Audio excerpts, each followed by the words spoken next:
Thanks for joining us here on Seahawks Today, powered by Chat Sports. Tyler Schultz here with you. Thanks for joining us as we have a mailbag edition of the program. You got questions, we got answers, and we're talking everything in between. After the Seahawks lost the Niners, where does this team go from here? Sitting at 3-3, 3 straight losses now. What's next for the Seattle Seahawks? Can they get out of this slump? Let's react to it in just a moment. Before we do, want to make sure you're not only subscribed, but you're part of the Noti gang here on Seahawks Today. Those are the folks that not only are subscribed to the channel, but have their notifications turned on. That way they're the first to know when we have new content, whether it's breaking news, whether it's Q&A mailbags, whether we have our daily news and rumors. They're the first to know when we have new content here on the channel. Subscribe now, turn on notifications, lock us in. The Seahawks Today. Never miss a moment. We'll get started with today's show. Gliz writes in, do we think the Seahawks should move on from Geno? All right, Gliz, let's lay it in. Let's tell you how we really feel. So here's the situation. Geno Smith has made it very clear that he wants to be extended, wants to be a member of the Seattle Seahawks for a long time. But what I've seen through these first 6 games, if I'm John Schneider, remember, Schneider's been very hesitant about extending Geno, that he's got something to prove. I don't think Geno's done enough to get benched yet, and that's the key word, yet. There's still a lot of time in this season. Things could change, and you could go to Sam Howell. If this continues on this path, then Sam Howell will get a chance at some point. I don't think it's time to put in Sam Howell just yet. But I will say that unless things turn around for Geno Smith, I've seen enough where I say to myself, Geno, you're not getting that extension. We're not paying you more money to do what we saw tonight, to do what we saw on Thursday against the Niners. I think you're making that decision easier for the Seahawks here, where you say, hey, you can play on the contract you're on now potentially, but we're not paying you any more money for those type of performances here. The Seahawks, remember, are in salary cap hell next year. And you're only going to make that worse if you pay Geno even more money. So that's where I'm at. I'm sitting here saying, yeah, Geno, we can give you more chances to hold on to your job, but we're sure as hell not trying to extend you right now. Billy says, why are we trending away from the run game when we have 2 decent blockers? Well, here's my answer to that. Let me put this in the simplest terms, Bill. 2 excellent backs. Thank you. So here's the problem. Ryan Grubb, offensive coordinator for the Seahawks, comes from an air raid system at the University of Washington, which, might I add, was very successful. Remember, Dylan Johnson last year with the Washington Huskies rushed for 1,000 yards. They found a good balance, even with Penix and Rome Odunze and all those guys. They still had a good thing going. But if you recall, Ryan Grubb's offense at Washington was still very much a pass-happy, pass-first offense. And what Ryan Grubb has failed to realize in the National Football League is that you can't throw the ball 50 times a game.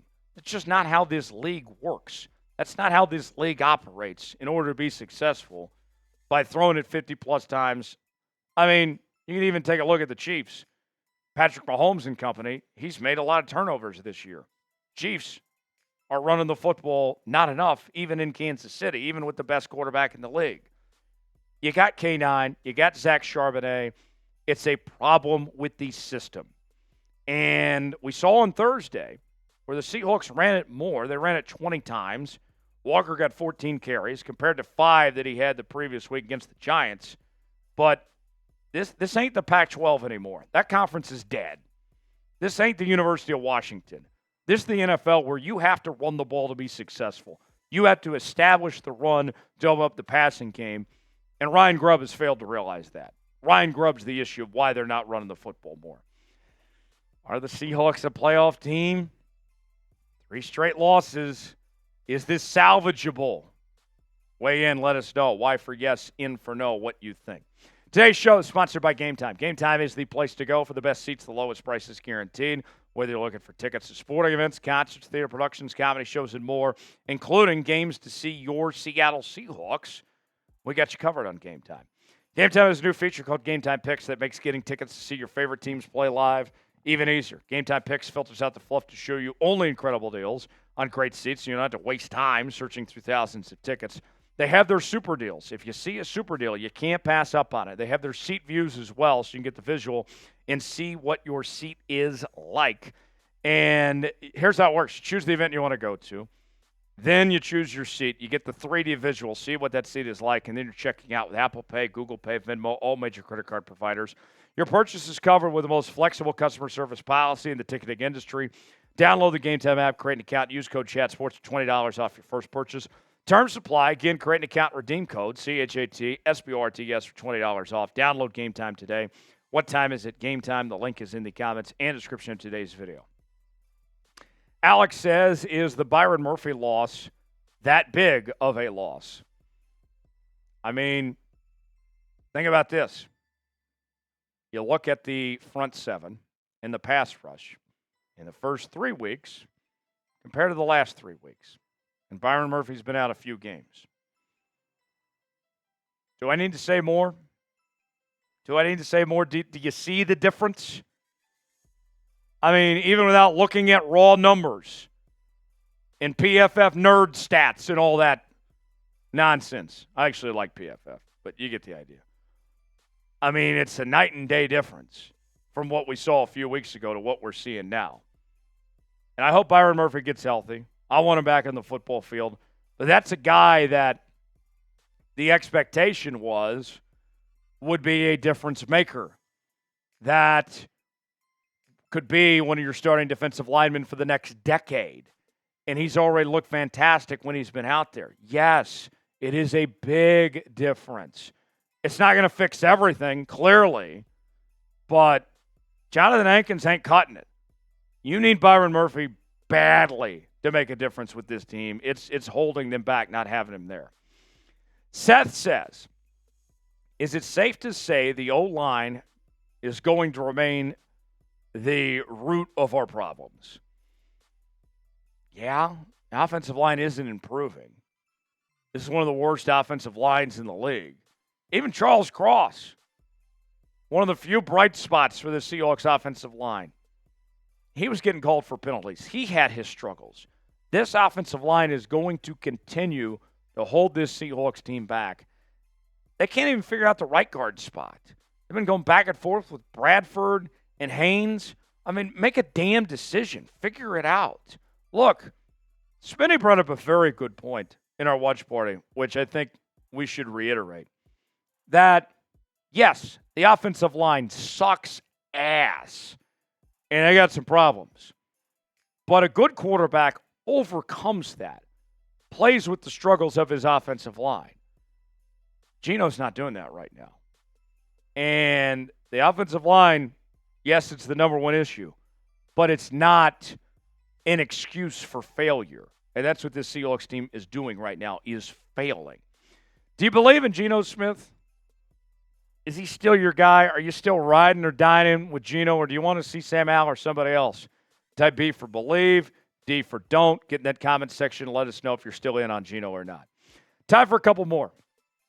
Marco writes in, I'm going to keep asking, where the hell is Dre'Mont Jones? Great question. Highest paid player on this defense, $20 million just down the drain. He sucked last year. He's done nothing this year. They have tried to get creative, using him at defensive end and outside linebacker both, and neither one of them's working. It's a bad contract. It's one of the worst contracts in the NFL. And I cannot wait. Until the Seahawks move on from him next year. Hopefully something changes. Hopefully he plays better. But that doesn't look like it's happening anytime soon. And I hate it. And I was excited when they brought in Dre'Mont Jones. I thought that there was reason to be optimistic with what he had done in Denver, but he's done absolutely nothing. Last question. Ike Love writes in, if we win in Atlanta, are you back on the hype train? Of course. Absolutely, I would be. Atlanta's a decent football team. Cousins has played solid. I like Bijan Robinson and Kyle Pitts and Drake London. They got some real players. And you're going on the road. Atlanta's not an easy place to play. If you win that, then hey, we can move forward from there. But that's a big if. I don't know what the line looks like, but I would imagine Seattle's going to be pretty big underdogs on the road. But we've seen them play well on the East Coast before. We'll see. For continuing Seahawks coverage, subscribe now to Seahawks Today. I'm Tyler Jones. Thanks for joining us. We'll see you next time.